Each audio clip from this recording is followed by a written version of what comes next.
새로 나온 아이폰 12를 갖게 된 행운의 주인이거나 운영체제를 iOS 14로 방금 업데이트한 분이라면 오른쪽 상단에 나타나는 알 수 없는 녹색 또는 주황색 점을 두려워하지 마세요. 녹색 점은 카메라를 사용 중임을 나타내고 주황색은 마이크를 사용 중임을 나타냅니다.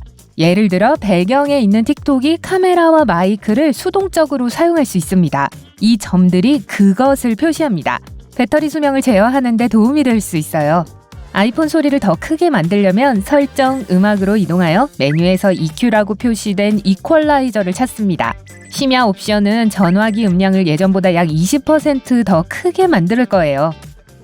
또한 연락한 사람별로 고유한 진동을 생성할 수도 있습니다. 설정, 사운드로 이동하고 벨소리 설정을 엽니다. 보통 기본 진동이 있는데 조금 아래로 스크롤하면 사용자 지정 섹션이 나타납니다. 원하는 리듬을 고른 후에 저장하세요. 모든 연락처에 대해 설정할 수 있습니다. 사용자 지정 진동으로 충분하지 않고 중요한 전화를 여전히 놓친다면 플래시를 사용자 지정해보세요. 수신 통화에 대한 추가 알림으로 설정합니다. 일반 설정으로 이동하여 접근성 섹션을 선택하고 듣기로 이동합니다.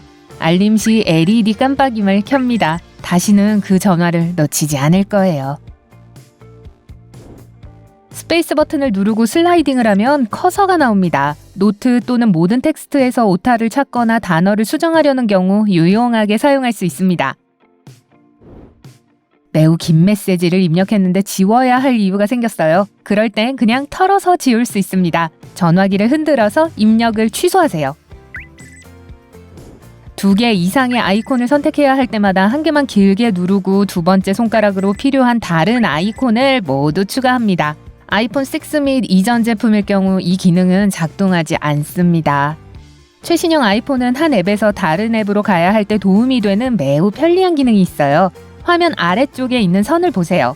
왼쪽 또는 오른쪽으로 이동하여 필요한 앱을 찾습니다. 더 이상 2번 탭하거나 알림 센터가 필요 없어요.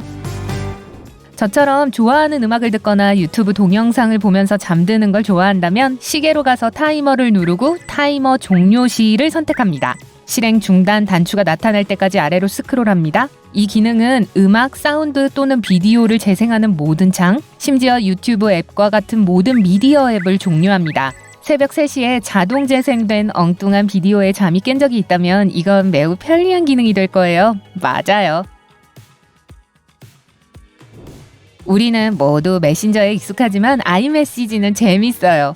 메시지에 다양한 효과를 추가하려면 보내기 버튼을 길게 누릅니다. 풍선 섹션에는 4가지 효과가 있어요. 비밀 링크는 메시지를 손가락으로 문지르지 않으면 읽을 수 없도록 합니다. 손가락을 좌우로 움직여서 메시지를 읽습니다. 부드럽게 효과는 글자가 처음에는 아주 작게 보이지만 그 다음에는 점점 더 커집니다. 그 반대인 강하게 효과는 처음에는 시작 부분에서 훨씬 크게 보이지만 몇 초 후에 크기가 정상으로 돌아갑니다. 충격 효과는 그 이름처럼 메시지가 화면에서 튀어나올 것처럼 보입니다. 화면 효과라는 오른쪽 버튼을 누릅니다. 재밌어요. 예를 들어 메아리 효과가 있어서 상대의 화면을 메아리 치는 메시지로 가득 채울 거예요. 훨씬 더 다양한 효과를 원하면 오른쪽으로 미세요. 여러분이 보내려는 메시지에 어울리는 효과가 분명히 있을 거예요. 아이폰 폰트 사이즈도 다양합니다.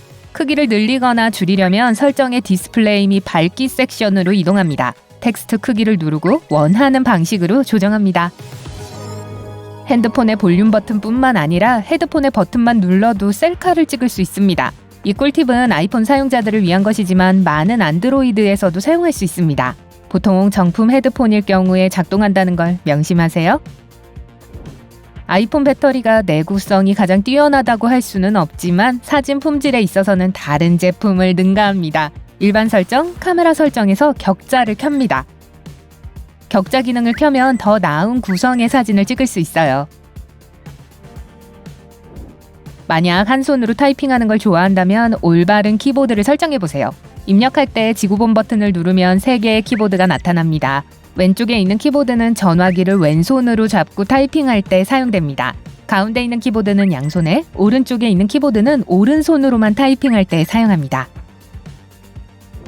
만약 긴 로맨틱한 편지를 메모장에 쓰기를 좋아하지만 누가 읽는 걸 원치 않는다면 암호를 설정하세요.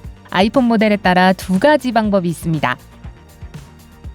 아이폰 6의 경우 오른쪽에서 왼쪽으로 밀면 잠금, 폴더, 휴지통 3가지 아이콘이 표시됩니다. 내용이 마음에 안 들면 휴지통, 누가 읽는 것을 막으려면 잠금을 선택하세요. 비밀번호를 설정합니다. 비밀번호를 꼭 기억하세요. 잊으면 삭제할 수 없어요. 이 기능이 작동하지 않는 경우 메모 자체를 길게 누르면 드롭다운 메뉴에 암호 표시줄이 표시됩니다. 비밀번호를 설정하면 아무도 여러분이 밤마다 쓰고 있는 연애 편지에 대해 모를 거예요.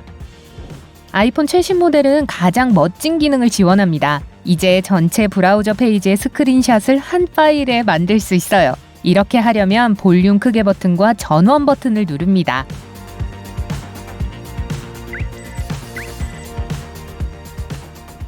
온라인 기사를 읽는 동안 특별한 단어 조합을 찾아야 하는 경우 검색창으로 이동하여 관심 있는 단어를 입력합니다. 새 섹션이 표시될 거예요. 구글 검색, 책갈 비밀 기록, 이 페이지에서 마지막을 선택합니다. 필요한 단어가 노란색으로 강조 표시되고 게다가 아래에는 위아래로 화살표가 달린 특수 탐색 표시줄이 있어 키워드를 쉽게 찾을 수 있습니다. 이따금씩 아이폰의 램을 새로 고치게 하는 걸 잊지 마세요. 이 기능은 장치가 더 잘 그리고 더 빨리 작동하는 것을 돕습니다. 이 기능을 찾으려면 몇 단계를 거쳐야 합니다. 설정, 일반, 손쉬운 사용으로 가서 어시스티브 터치를 설정합니다. 플러스, 마이너스, 전원 버튼을 차례로 누릅니다. 전원 끄기 막대가 표시될 거예요. 어시스티브 터치를 누르고 홈 버튼을 길게 누릅니다. 이제 램이 새로 고침되었어요. 비밀번호 입력 표시가 나타나면 작업이 정상 완료된 거예요. 어시스티브 터치는 또한 새로운 기능을 간단한 탭으로 설정하도록 도와줍니다. 설정, 일반, 손쉬운 사용으로 이동해서 어시스티브 터치 섹션에서 사용자 지정 작업 메뉴에서 명령을 변경할 수 있습니다. 저는 2번 누르면 스크린샷이 되도록 설정했어요. 홈과 전원 버튼을 함께 누르는 건 좀 불편해서요. 스크린샷을 찍으려면 손쉬운 사용 메뉴 1을 2번 누릅니다.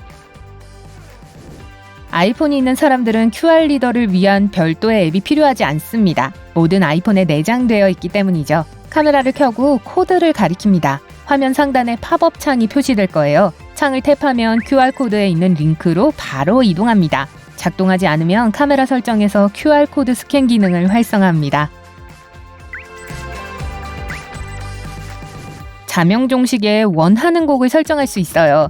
알람으로 이동하여 오른쪽 상단 모서리에 있는 편집을 누릅니다. 멜로디를 변경하고 싶은 시간을 누릅니다. 사운드 섹션에서 노래 선택을 선택하고 라이브러리에 추가된 곡 중에서 선택합니다. 주의사항! 이 기능을 몇 번 알람으로 사용한 후에 가장 좋아하던 노래가 가장 싫어하는 노래로 바뀔 수 있습니다. 아이폰 사용자들이 가장 싫어하는 문제 중 하나는 메모리가 부족할 때입니다. 사진을 삭제해도 여전히 공간이 부족합니다.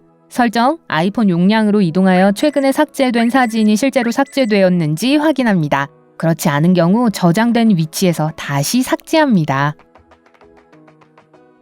메시지에는 대용량의 파일이 포함될 수 있으므로 메시지가 저장되는 기간을 제한하세요. 메시지 기록에서 메시지 보관 단추를 누릅니다.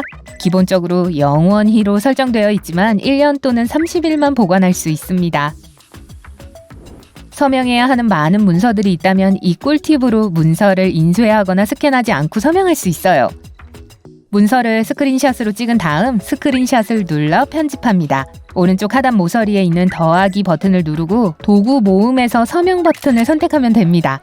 손가락으로 문서에 서명하고 완료를 눌러 변경사항을 저장합니다.